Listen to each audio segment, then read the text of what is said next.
Hey there, this is Beth. I started this Sunday. Yeah, Sunday. Don't know when this will be posted. Probably will have no reference frame, but whatever. I started this week on working my way through the 4 quarters, and you just take some time and spend some time in each quarter, and I'm doing a week. Then I initiated, I think it was a month, which was kind of an intense, but a week is very doable. But currently in air, and actually my air skin is out in the garage, but it sparked off an idea for paintings using the 4 elements, each having their own painting. This one's fire. And I'm probably not getting the full effect of it. What they are, they're acrylic skins, they're acrylic paint that you pour onto a non-stick surface. This is freezer paper. This one's earth, this is a tree. I like how the colors on this one really turned out, the darks, the purple.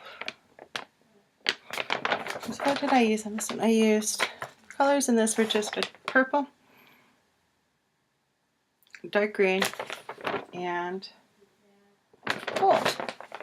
And you can see just let it flow, and it turned itself into a tree, which I just love, and that one's going to stay pretty much just a tree, whereas this one, and the air one too, is probably going to get cut up and rearranged into something new. And this one was a yellow that I hate. I have the acrylic yellow Azo from Liquid Toxin. Usually I pretty much love almost all their products.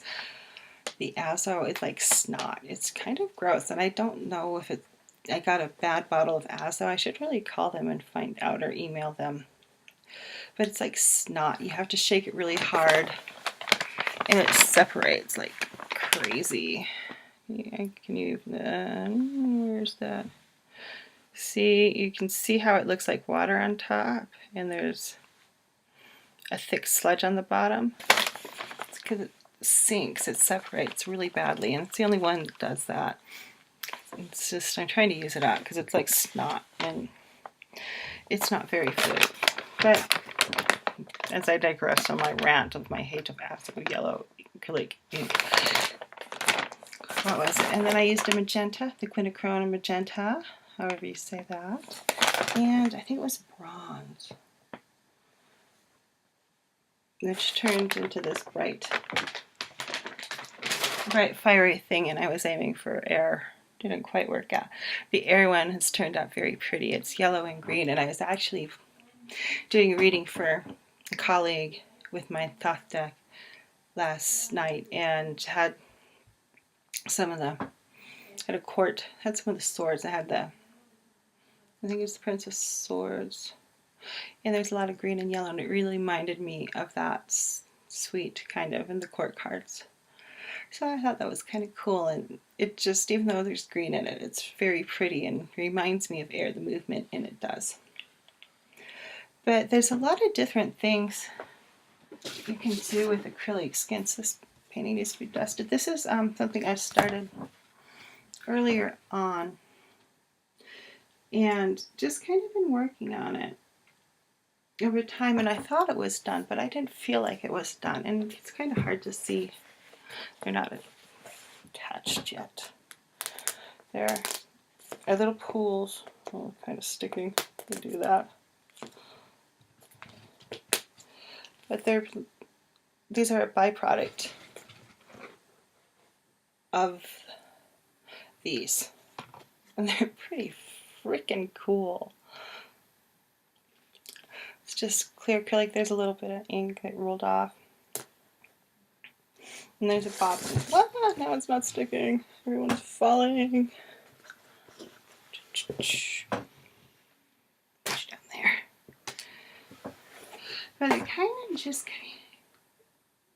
kind of a maelstormy, a stormy background, and there's flowers that I've pressed in there. The last of my Utah flowers went in. Let's see if we can get a good,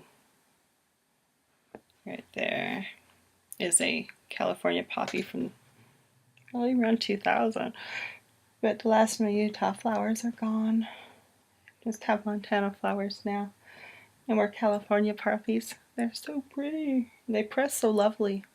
But I collect, to the basket. I like to collect flowers and press them and then use them in my art. One of my first mixed media pieces I did, which was inspired by Dead Can Dance's Persephone song on having a brain cramp. Can't remember the name of it, but it's on I can't remember. It's like if I wasn't thinking about it, I knew it because I love Dead Can Dance and really crazy. This was stuck to the back of the painting. It's my tree woman.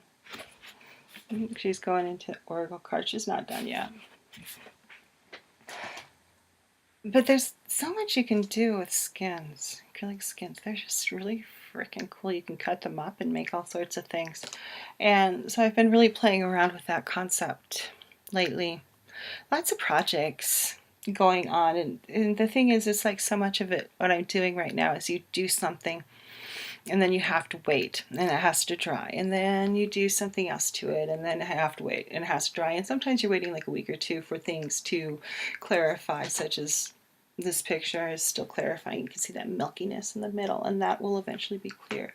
Or to dry or to cure, like the skins need to sit about a week and make sure that they're really dry before I start putting them onto supports and using them for what I want to do. So, you know, it's like all these, it seems like I'm doing a lot, but what happens is you like do something, and quite literally I watch paint dry. If you're not having other projects going on, you quite literally are watching paint dry. At least I am at this point in time. It's like, okay, just do some multiple projects and, you know, it's all good. I think that's it for today. I've left another paint stick in the back. Oh, this is Djinn. This is my little Djinn painting. My little genie. Here's Genie right there. This is what I call a squash painting. It's done on a printing technique, but I use too much paint, so you get a really nice movement of paint. And I got a little Djinn on this one. This was one I'm thinking of maybe making prints of, because I really like it too much to sell. And it makes me think of my favorite fairy tale from A.S. Byatt of the Djinn and the Nightingale's Eye. If you haven't read that story, go read it. It's just, I don't want to tell you what the plot is because it totally ruins it. It's just a wonderful modern rendition of a fairy tale. And there's also like several other stories in that book that are just awesome. That's it. You have a great day. Bye-bye.